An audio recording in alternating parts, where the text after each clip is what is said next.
Buenos días, ¿qué tal? Buenos días con todas y con todos. Estamos lanzando ya, arrancando el segundo día de la quinta edición del Foro Internacional de Intervenciones Urbanas, organizado por Lima Como Vamos y Ocupa Tu Calle, coorganizado por Fundación Avina, a la cual represento, y como todos los años, en alianza con ONU Habitat y la Dirección Académica de Responsabilidad Social, la DARS, de la Pontificia Universidad Católica del Perú, así como el Centro de Investigación de Arquitectura y Ciudad, CIAC, de la misma universidad.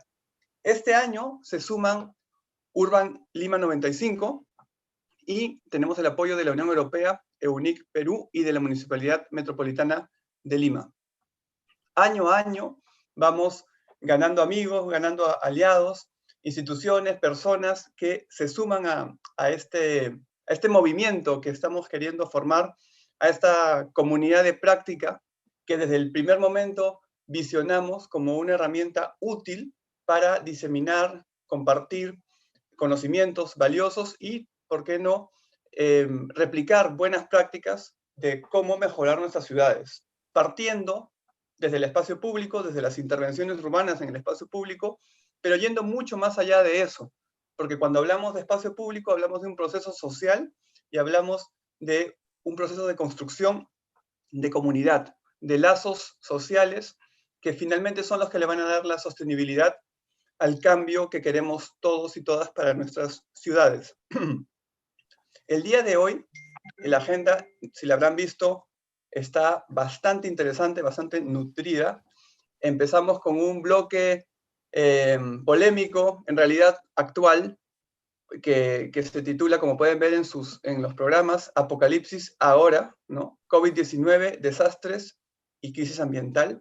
Tenemos que adecuar nuestra forma de plantear intervenciones, de plantear estrategias, de plantear planificaciones en el marco de la crisis generada por esta pandemia. Así que tenemos un bloque dedicado a eso. Vamos a iniciar con una conferencia magistral que se titula Paisajes de Cambio, a cargo de Miriam García del Land Lab de España.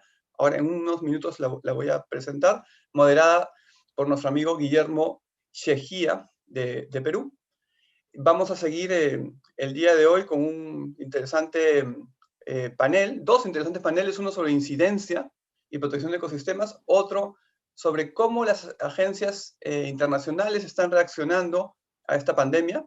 Todo esto es en la primera parte de la mañana, para luego seguir con un panel del otro hemisferio, ¿no?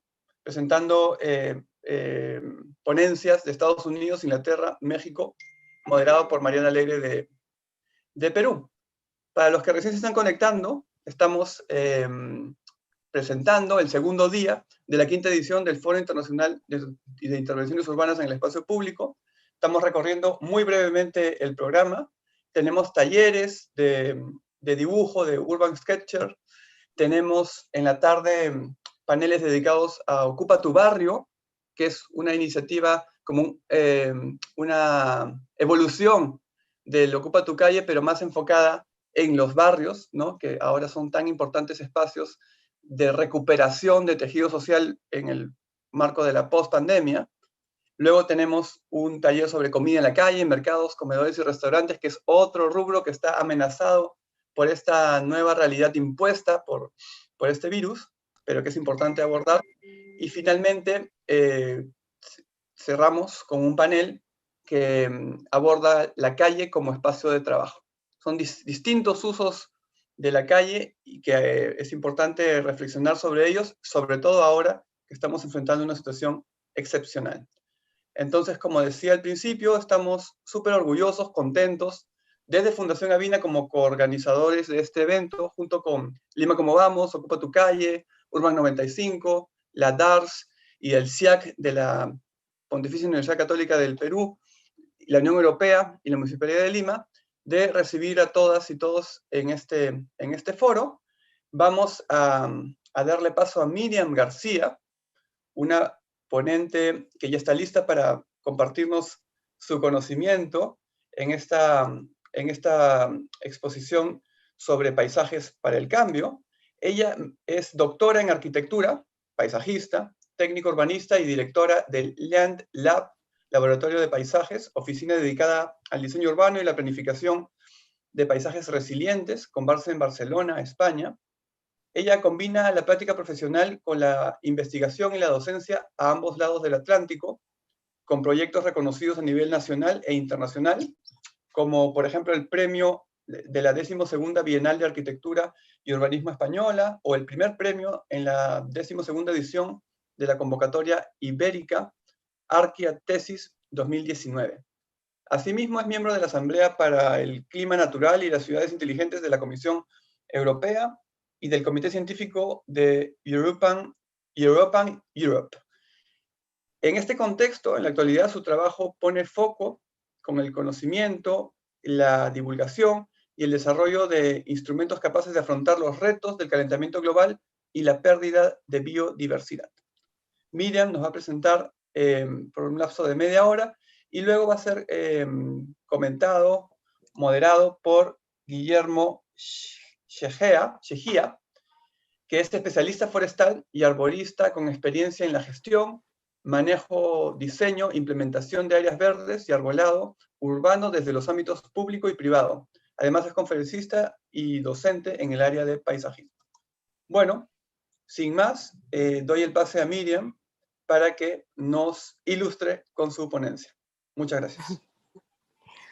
Bueno, hola, buenos días a todos. Gracias por la presentación. Muchísimas gracias también por la oportunidad de estar con todos vosotros, ¿no? Por invitarme a participar en este foro. La verdad es que es la primera vez, espero que no sea la última, ¿no? Y que tenga la posibilidad también de reunirme con todos vosotros y de visitar y comprender los paisajes tan complejos y con tantos retos en los que habitáis. Bueno, como comentaba Luis Miguel, ¿no? En este contexto apocalíptico en el que se va a desarrollar la jornada de hoy, el título ni siquiera creo que sea una ponencia, ¿no? De este espacio, de esta media hora que puedo compartir con vosotros, el título que he escogido es esta idea de paisajes para el cambio, ¿no? Lo comentaba Luis Miguel también, yo soy arquitecta, a mí me enseñaron el mundo hace 20 años en la Escuela de Arquitectura así, ¿no? Como un sistema interconectado de ciudades, y me ha llevado muchísimo tiempo realmente comprenderlo así, ¿no? Como un sistema integrado de sólidos, de líquidos y gases en constante estado de flujo, ¿no? Ah, em, Realmente esto lo que pone de manifiesto es que para comprender el contexto en el que habitamos hoy es necesario comprender uy, perdón, porque las diapositivas se pasan a comprender el sistema Tierra en toda esta complejidad, ¿no? Y en todos estos procesos interrelaciones. No es una cuestión ya formal de ciudades y de infraestructuras, sino que es una cuestión más metabólica de procesos. De hecho, desde el año más o menos 2010, los científicos nos han puesto de manifiesto, ¿no? Un grupo de científicos del Stockholm Resilient Center, liderados por John Rockström, pusieron de manifiesto que el sistema Tierra tenía un conjunto de relaciones, ¿no? desde el Holoceno, que han permitido que humanos y no humanos compartiéramos este planeta.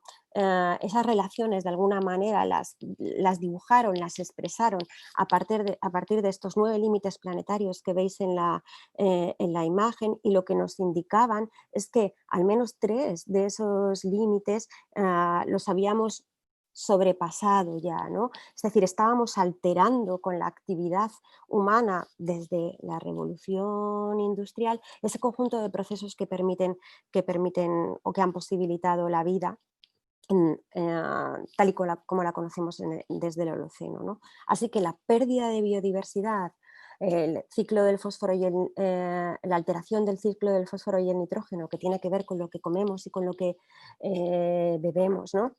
los cambios de usos del suelo y el cambio climático, bien porque se hubieran sobrepasado sus límites, bien porque estábamos a punto de sobrepasarlos, ¿no? Estaban llamando la atención de la comunidad, de toda la sociedad y de la comunidad científica en general, para clamar una revolución, una transformación de nuestro sistema económico, de nuestro modelo de habitar, con el fin de podernos adaptar a este nuevo contexto, ¿no? Por eso sabéis que habitamos en una era que ya no se denomina Holoceno, que se denomina Antropoceno y otras muchas cosas que seguro que habéis escuchado, ¿no? Lo que me interesa es que comprendamos que el planeta en el que habitamos hoy sufre una tremenda crisis sistémica. De hecho, ah, hoy estamos reunidos a través de esta videoconferencia precisamente por una pandemia que ha sido fruto de una zoonosis, ¿no? Que a su vez tiene que ver con el traspaso de uno de estos límites planetarios, ¿no? En concreto la pérdida de biodiversidad. Y esa pérdida de biodiversidad a su vez está provocada por la actividad económica, por nuestra manera de habitar, por los cambios de uso del suelo, por la deforestación y por otros muchos procesos que vosotros conocéis de primera mano, ¿no?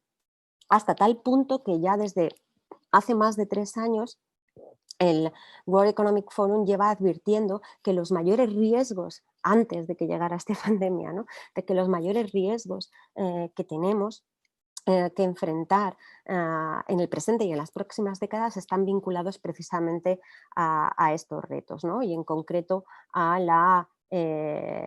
por eso se ha declarado pues, la emergencia climática, ¿no? Sabéis que ahora mismo en el planeta somos más de 7.000 millones de personas, que hemos superado las 418 partes por millón de dióxido de carbono equivalente. Esto es lo que había, para que os imaginéis, en el Pleistoceno, hace 3 millones de años, y en ese momento había camellos en Canadá y... Ay, no sé por qué se saltan las diapositivas, perdonadme. El nivel del mar era 20 metros más alto, ¿no? Bueno, ese dióxido de carbono equivalente que tenemos en la atmósfera solamente puede ser absorbido por un sumidero muy pequeñito que tiene que ver con los bosques y con los océanos. Eso significa que realmente estamos obligados a adaptarnos a este nuevo contexto. El cambio climático lo que es un calentamiento global continuado y va a conllevar, está conllevando ya grandes transformaciones, no solamente en el planeta en general, sino en nuestras ciudades en particular. Por eso hace 10 años inicié un trabajo de una tesis doctoral que tiene que ver con el tipo de proyectos que hacemos en el despacho y que tiene que ver también con esta idea de que esta condición antropocena significa una forma diferente de existencia y una revolución, digamos, desde del diseño de estructuras o de objetos al diseño de sistemas socioecológicos y procesos, ¿no? Y que tiene que ver también con esta idea de implementar la resiliencia, ¿no? Bueno, es algo a lo que llamé la metamorfosis sintética de los paisajes. Lo que más me importa en el contexto del día de hoy es que entendamos qué significa la resiliencia y el porqué de la construcción de la resiliencia, ¿no? Primero porque la resiliencia tiene que ver con una capacidad inherente que tienen los sistemas adaptativos complejos. Las ciudades, el sistema tierra es un sistema adaptativo complejo, ¿no? Es la capacidad que tienen los sistemas adaptativos complejos de desarrollar habilidades regenerativas adaptativas, es decir, de mutar, de transformarse, de modificar sus modelos de organización, incluso algunas partes, algunos componentes de su estructura para adaptarse a las perturbaciones, ¿no? Esto lo sabemos pues desde los años 70, 80, ¿no? Que de la mano, por ejemplo, de Howling, el ecólogo canadiense, desarrolló toda esta teoría de la resiliencia y de la panarquía y de los sistemas adaptativos complejos. Como quizás toda esta introducción es demasiado abstracta, ¿no? Vamos a intentar ponerla a prueba desde una ciudad, que es lo que nos reúne hoy aquí. Lo que estáis viendo es una ciudad, es mi ciudad, es la ciudad de Barcelona, ¿no? Pero la verdad es que a mí me gusta más verla así, ¿no? Como una plana de 38 kilómetros de costas entre los ríos Llobregat y el río Besós, un territorio habitado por 2,3 millones de personas, ¿no? Este territorio ha, eh, especial, ¿no? Articulado en torno a estos dos deltas, durante años ha ido sufriendo tremendas transformaciones que afectan a su manera de habitar y que han tenido que ver con todas las modificaciones espaciales que se han ido realizando, en especial sobre ese frente litoral y las relaciones de ese frente litoral con la ciudad. Lo que estáis viendo en la diapositiva es como cada una de esas transformaciones conllevaba no solamente una transformación física, sino que generaba hábitats y economías diferentes. Así que trabajar y diseñar la ciudad significa trabajar y diseñar también los hábitats, sus ecologías y las actividades y procesos sociales y económicos que en ellos se pueden dar, ¿no? Por eso el litoral, pero en realidad cualquier paisaje, ha de ser conceptualizado como un sistema dinámico y cambiante y no como algo fijo, ¿no? Por eso podríamos imaginar la ciudad de Barcelona en vez de como ahora es, ¿no? Una ciudad que acaba de manera rígida frente al mar, podríamos imaginarla como una ciudad hibridada con el mar, ¿no? Así que pasaríamos a esta imagen que vemos en la diapositiva y que es la imagen de ese frente litoral de la ciudad de hoy, ¿no? A una imagen posible, futura, al año 2100, donde ese límite entre la ciudad y el mar se hubiera desvanecido y se hubieran podido restablecer un conjunto de relaciones, ¿no? Y así podríamos ir recorriendo cada uno de los barrios, ¿no? Por ejemplo, aquí veis el barrio de la Barceloneta, un barrio para el cual para el año 2100 pues las previsiones que tenemos es que esta playa desaparecerá y quedará inundado, ya que habéis visto que el perfil es tremendamente tendido, ¿no? Pues a través de operaciones de diseño de resiliencia podemos transformar este barrio, por ejemplo, en un nuevo distrito marino, ¿no? Protegido de la energía de los temporales y con una berma de protección para las inundaciones, pero sobre todo con una actividad económica y programática distinta, capaz de reconciliar esas relaciones perdidas entre la ciudad y el mar. Claro, para hacer este tipo de operaciones, como veis en la diapositiva, tenemos que trasladarnos en el tiempo a escenarios ah, bastante alejados, ¿no? Es decir, otra de las particularidades del acelerado presente en el que estamos viviendo es que las transformaciones son urgentes, pero hay que diseñarlas de manera gradual y lenta, porque las variables del cambio climático tienen efecto, digamos, a largo plazo, ¿no? Variables como el aumento de la temperatura o la subida gradual del mar,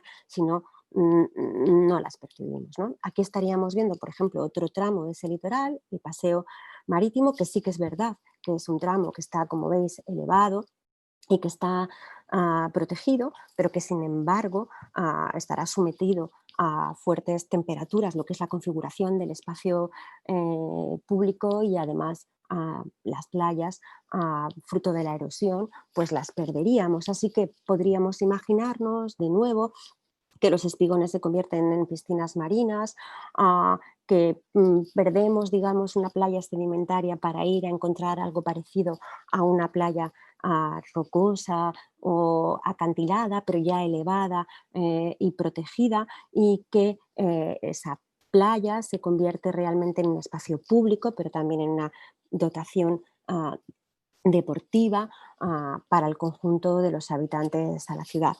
Claro, imaginar, ¿no?, que estos proyectos a gran escala de transformación y adaptación de la ciudad al cambio climático, incluso a la pérdida de biodiversidad, son estrategias que debemos de definir hoy pensando, digamos, en variables inciertas del futuro y que tenemos que ir abordando poco a poco. O sea, que cada uno de los proyectos que se desarrollen hoy en día en nuestras ciudades tienen que tener en cuenta, o al menos tienen que calibrar los efectos, ¿no?, de esos 9 límites planetarios de los que hablaba al principio, de su evolución y de su capacidad de regeneración. Aquí estamos viendo otro tramo de este frente litoral, en este caso es el ámbito del el litoral del río Besós, el único espacio de todo este frente litoral que aún tiene la capacidad de poder ser regenerado como ese delta que en la antigüedad, ¿no?, había configurado la ciudad de Barcelona y que os contaba al principio. El esfuerzo, digamos, energético que hay que hacer, ¿no?, para recuperar estas marismas, para ser capaz de generar procesos y una cierta sucesión ecológica de cada uno de los hábitats necesarios para recuperar esta marisma, es una cuestión de tiempo, pero tenemos que ser capaces de verlo hoy y diseñarlo hoy para poder disfrutar de ello como mecanismo de adaptación al cambio climático, como paisaje de cambio, como paisaje eh, resiliente en el futuro cuando lo necesitemos, ¿no? Em, todas estas transformaciones son posibles también o serán posibles también si nos dotamos, todos los que trabajamos en el espacio público, todos los que trabajamos en las ciudades, y cuando digo todos y todas me refiero a los políticos, a los economistas, a los arquitectos, a todos, ¿no?, a todas, eh, de un nuevo abecedario, de un nuevo vocabulario, de una nueva técnica, de una nueva tecnología, ¿no? Lo que veis ahora en la diapositiva es un abecedario, un lexicón que desarrollé con la tesis doctoral y con el que seguimos trabajando en el despacho, ¿no?, en el que intentamos explicar o desde el que intentamos transmitir que el conjunto de transformaciones necesarias para adaptarse al cambio climático, a la pérdida de biodiversidad, conllevan necesariamente no solamente transformaciones, como indicaba al principio de la intervención, ¿no?, estructurales, sino que son intervenciones que van catalizando procesos que han de irse acompasando con el tiempo para poder realmente ser efectivas, ¿no? Bueno, aquí volveríamos a ver ese ensanche marino de la Barceloneta, del primer tramo del litoral que os enseñaba de la ciudad de Barcelona, ¿no?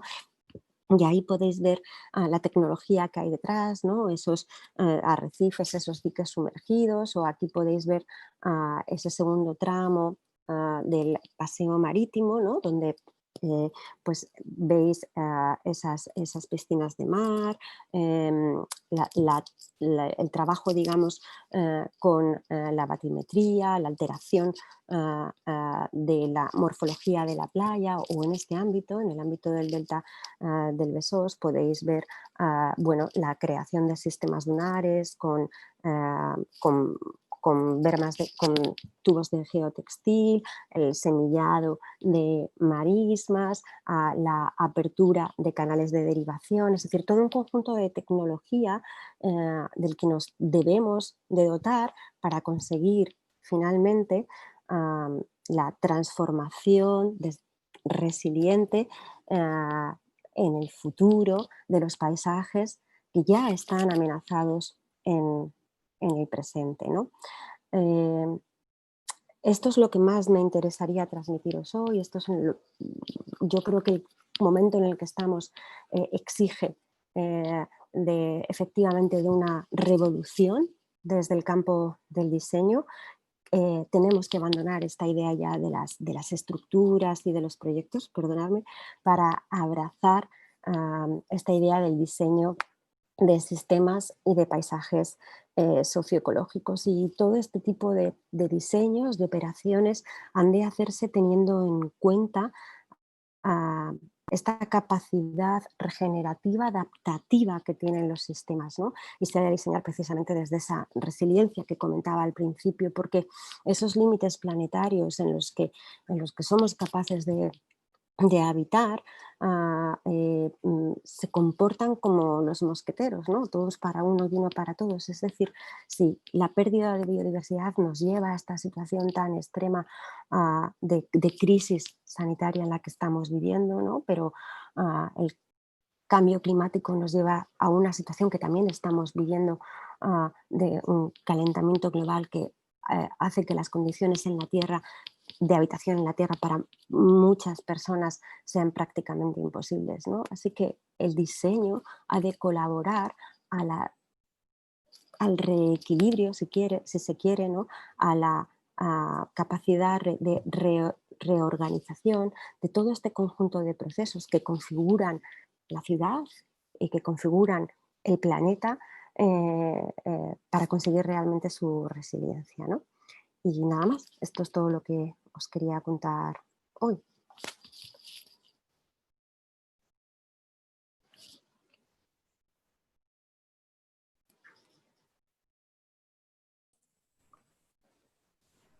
Buenísimo, Miriam, muy interesante. Y un poco observando y tomando algunos apuntes, ¿no? A nivel mundial, definitivamente, lo que más se trabaja o capta la atención dentro de los gases de efecto invernadero es el CO2, la huella de carbono. Pero definitivamente creo que en las ciudades también hay otros niveles de contaminación y otros gases que hasta que en realidad también son hasta más perjudiciales que el propio CO2. ¿Alguna estrategia que hayan tomado en cuenta para poder también mitigar este impacto? Bueno, yo creo que sobre todo durante esta pandemia, no sé cómo se ha vivido allí, yo os puedo decir cómo lo hemos vivido aquí, ¿no? Creo que la pandemia ha puesto de manifiesto esto de lo que hablaba al principio, la crisis sistémica, ¿no? Quizás a través como de tres crisis, ¿no? La crisis sanitaria, que tiene que ver con la pérdida de biodiversidad, la crisis climática, ¿no? Y también la crisis de calidad del aire. Aquí en la ciudad de Barcelona nos sorprendíamos, y yo creo que Instagram ha estado lleno en todos los países, ¿no? Pues de aguas limpias, veíamos las aguas limpias de la ciudad de Venecia, después de que no hubiera turistas, ¿no? Aquí en Barcelona de repente volvían los pájaros, ¿no? Había pelícanos en el delta. Hace 2 días se avistaban como cetáceos, ¿no? O sea, todo el mundo me mandaba fotos de Instagram como diciendo, mira lo que está pasando, ¿no? Es como si la naturaleza, si nosotros hubiéramos parado, la naturaleza hubiera podido volver a vivir, ¿no? Entonces, eh, creo que por responder a tu pregunta, lo que sí que es verdad es que se han activado, o se le ha dado credibilidad a algunas propuestas tácticas emergentes, ¿no? Que se estaban ya implantando en ciudades como Barcelona, París o Londres, ¿no? Por ejemplo, las zonas de bajas emisiones. Es decir, vale, cuando pare la pandemia, aquí no van a entrar coches más, ¿no? Tenemos que volver a devolver la ciudad al peatón, tenemos que eliminar el coche de las ciudades, que inicialmente eran políticas que tenían que ver con la calidad del aire, pero que eh, el planeta se comporta de manera sistémica, ¿no? O sea, que en el fondo no solo tiene que ver con la calidad de aire para nuestros pulmones como humanos, sino que están impidiendo la activación de ecologías en la ciudad, ¿no? No sé si respondo a tu pregunta. No, sí, nos da mayor enfoque porque, por ejemplo, Lima está siempre entre las ciudades con mayor contaminación, ¿no? de aire. Y ahí es donde, por ejemplo, se quiere ampliar el contexto de los servicios ambientales que dan las áreas verdes. No solo Ujú, como un sumidero de carbono, sino como ujú. un biofiltro en realidad, ¿no? Captando otros gases y partículas contaminantes. Y no solo el árbol, sino en sí las áreas verdes, sino que a veces un poco el mensaje de solo el sumidero de carbono o el árbol como pulmón no abarca en realidad el verdadero contexto del beneficio que puede brindar y por eso tampoco no se le valora ni posiciona dentro del marco de la planificación urbana. Claro, y yo creo que hay una cosa muy interesante en lo que estás diciendo, y es que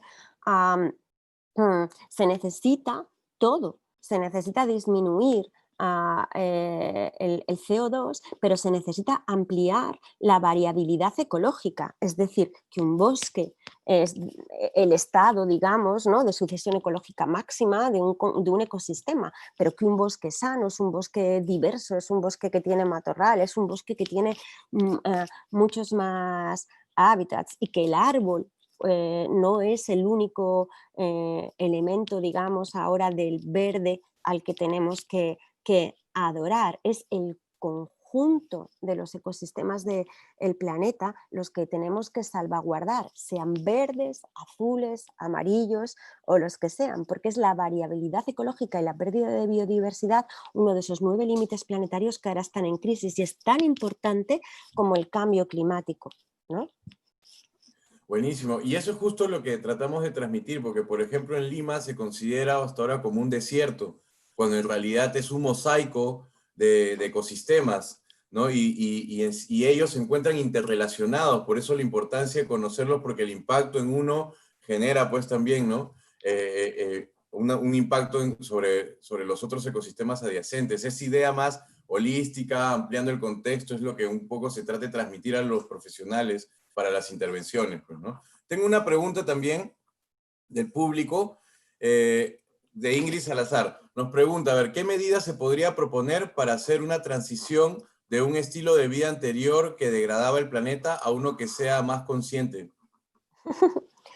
Últimamente yo estoy súper enganchada, y os lo recomiendo, a Kate Raworth.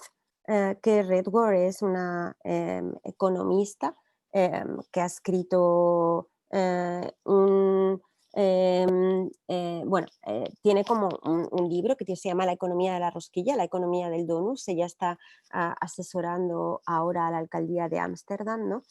Precisamente para dar respuesta a esto que nos preguntaba Ingrid, ¿no? Es decir, para intentar conciliar un crecimiento económico, un nuevo modelo de ciudad que estuviera dentro de los límites de esa rosquilla. Es decir, por dentro son los límites como ciudadano, tener acceso a una vivienda, tener acceso a la educación, tener acceso a la sanidad, una calidad de vida, una calidad del aire, ¿no? Y por fuera los límites planetarios. Así que cualquiera de nuestras acciones, cuando compramos algo en un supermercado, cuando encendemos la tele, y cualquiera de las decisiones políticas que se llevan a cabo en una ciudad, tendría que sopesar el equilibrio, ¿no? el vivir dentro de esta rosquilla, el equilibrio entre esos límites, digamos, de ese techo, esos límites sociales, ¿no? Y ese techo ecológico, porque no nos hemos dado cuenta que la primera casa que tenemos es el planeta, ¿no? Bueno, y ese planeta, o si queréis, la primera casa que tenemos es nuestro cuerpo, pero habita en otra casa más grande que es el planeta. Y las ciudades, ¿no?, son como el espacio intermedio que nos permite estar entre el cuerpo y el planeta, por así, por así decirlo, ¿no? Así que yo creo que son transformaciones intensas las que tenemos que hacer, que son transformaciones primero de modelo económico, de estilo de vida, que se verán reflejadas en ciudades que serán distintas, ¿no? Y que la única manera es tomar conciencia de estos límites, ¿no? Nada más. Y también de la urgencia del contexto en el que vivimos ahora, ¿no? Sin dejar de lado que muchas de esas estrategias o lo que nos solicitan ahorita responder ya son temas que se venían trabajando, solo que la coyuntura ya nos ha hecho ponernos, nos ha arrinconado para empezar. Es como, por ejemplo, ahorita el Zoom o estas herramientas virtuales ya existían, pero recién ahora empezamos a darle la importancia y el valor para comunicarnos en esta situación. Muchas estrategias también de mejora del cambio climático ya existían, pero recién empezamos a valorarlas, ¿no? Yo recuerdo cuando Sí. estaba haciendo, perdona, cuando estaba haciendo la tesis doctoral, leí un artículo de Ulrich Beck que llevaba por título ¿Cómo el cambio climático va a salvar el mundo? Y él lo que decía es que son los grandes choques antropológicos, ¿no? O sea, cuando la inmensa mayoría de los ciudadanos, sienten el riesgo digamos, en su propia piel, los que producen las transformaciones. La diferencia es que ahora todos nos damos cuenta de la necesidad.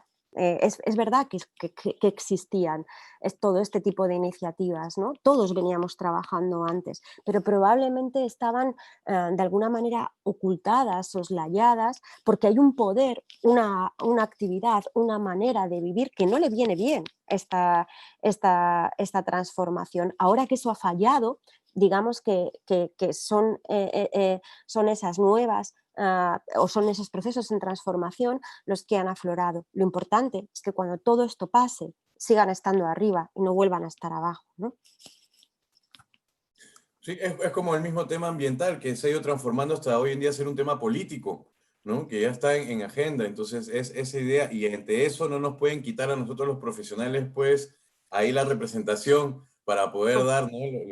Lo que corresponde.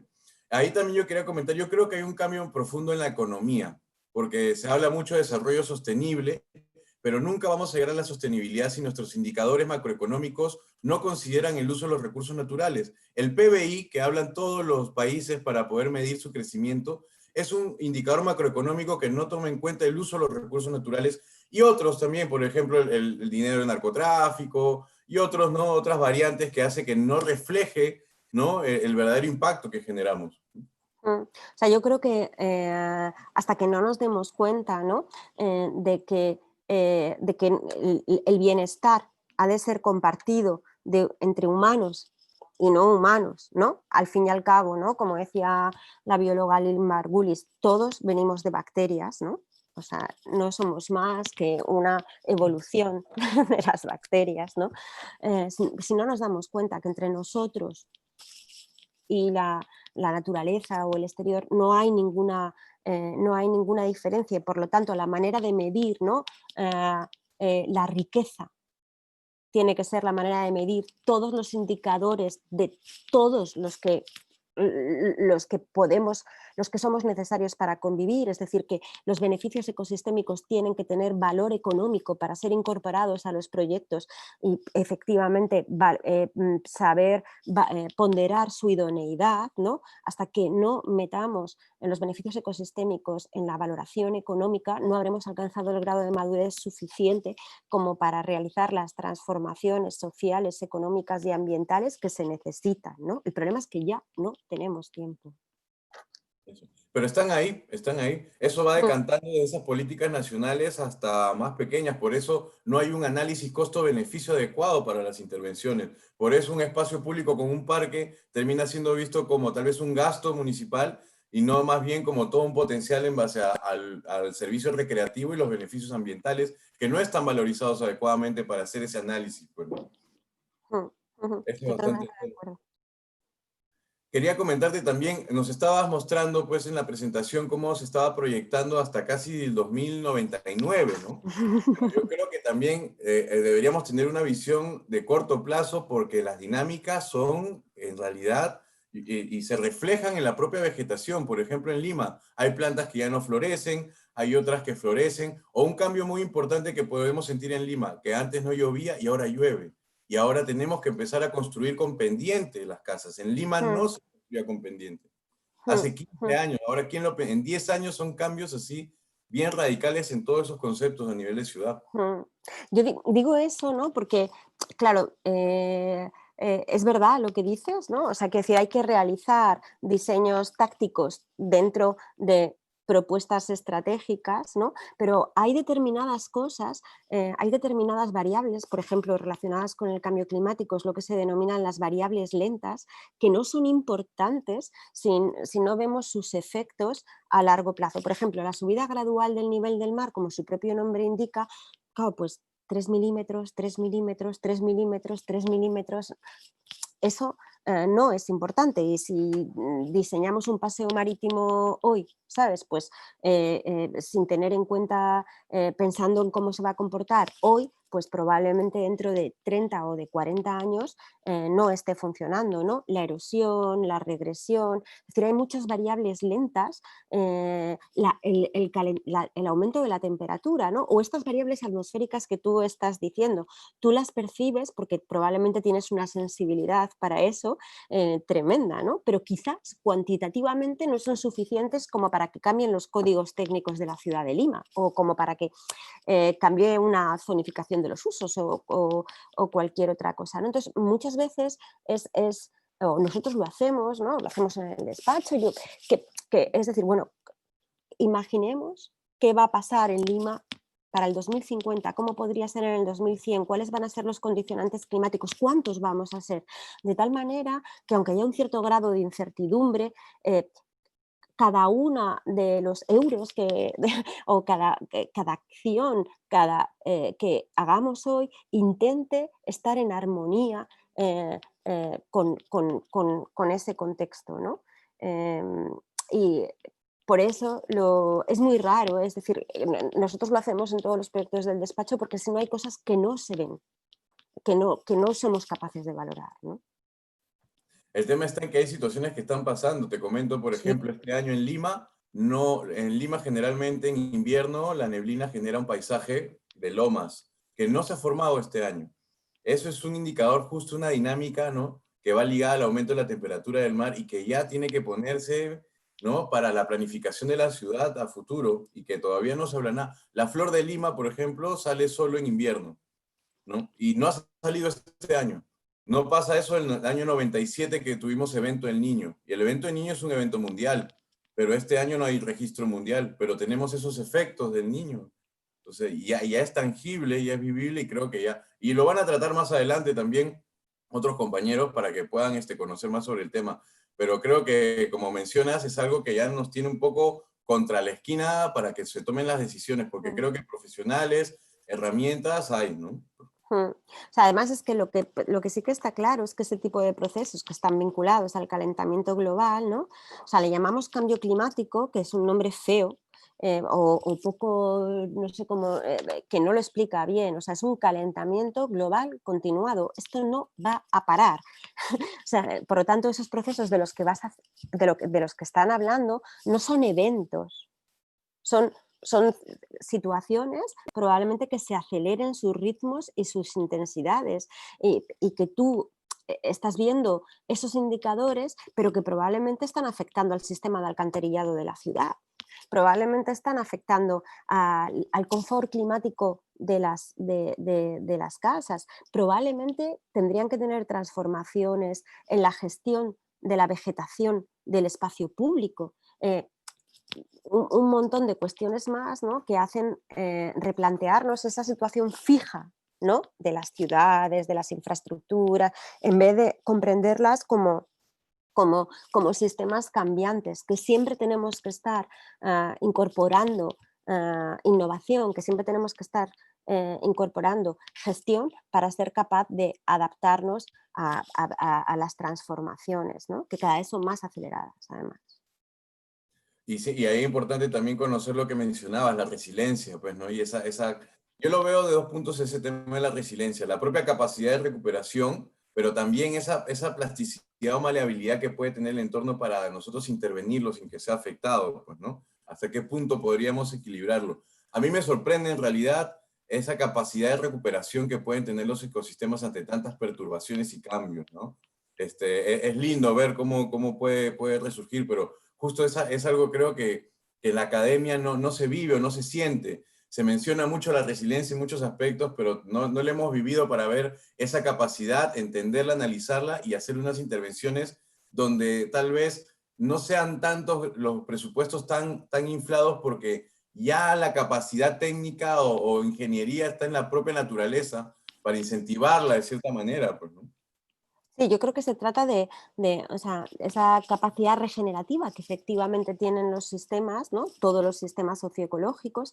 Se trata ahora de de catalizarla. No sé si el lenguaje hacía que se entendiera bien lo que estaba diciendo, ¿no? Pero esas píldoras que dibujaban eran pequeñas intervenciones, igual no era toda la construcción del paseo marítimo, pero igual sí que era la apertura de un canal para que el agua fluyera en un espacio donde se habían depositado sedimentos, para que luego se pudiera semillar, para que luego ahí creciera una marisma. La operación realmente es abrir un pequeño canal para facilitar la intrusión salina, ¿no? Por lo tanto, es como si trabajar desde la resiliencia es trabajar activando procesos que están inherentes, pero que nosotros los catalizamos, ¿no? Como dotándolos de superpoderes, ¿no? Como cuando a Spiderman le pica la araña y de repente tiene toda esa sensibilidad. Pues se trata de activar los superpoderes, por así decirlo, ¿no?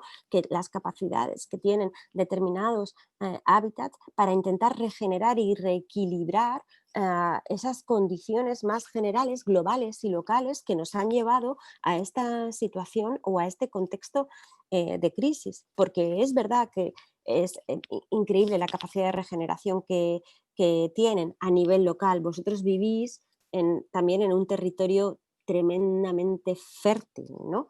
Pero a nivel global, la pérdida de biodiversidad ha sido tremenda. De hecho, allí en Lima tampoco os habéis librado del COVID, ¿no? Porque el problema es que los cambios globales afectan a cualquier paraíso en el que se pueda habitar. Ya no hay ningún lugar del planeta que no esté vinculado o que no esté interconectado con las decisiones que tomamos localmente, ¿no? Muy importante lo que mencionas respecto a la diversidad, ¿no? La diversidad es en realidad también un apoyo para poder prevenir y nos va a apoyar pues, en poder mitigar estos impactos. Y esa diversidad no solo se pierde a la hora de las intervenciones, ¿no? Cambiando las características propias del entorno, sino después también con ciertas tendencias. Por ejemplo, acá en Perú, siendo un país megadiverso, top en el mundo, nuestras áreas verdes públicas tienen solo un 3% de especies nativas, ¿sí? Con un 97% de especies introducidas. Entonces, desde ahí estás viendo un desbalance en el tema del consumo del agua, el mantenimiento que generan, y eso con los servicios que van a brindar, si no es la vegetación propia de acá, o termina homogenizándose todo, por ejemplo, en Lima, full palmeras para que parezca Miami, ¿no? Siendo un lugar con un mosaico ecosistemas y especies únicas como la propia flor de Lima, que es endémica y solo crece acá en los cerros, ¿no? Eso es lo que un poco se trata de transmitir para que se pueda valorar, querer y empezar, y eso, protegerlo porque es nuestro chaleco antibalas, por así decirlo, ¿no? Esa diversidad.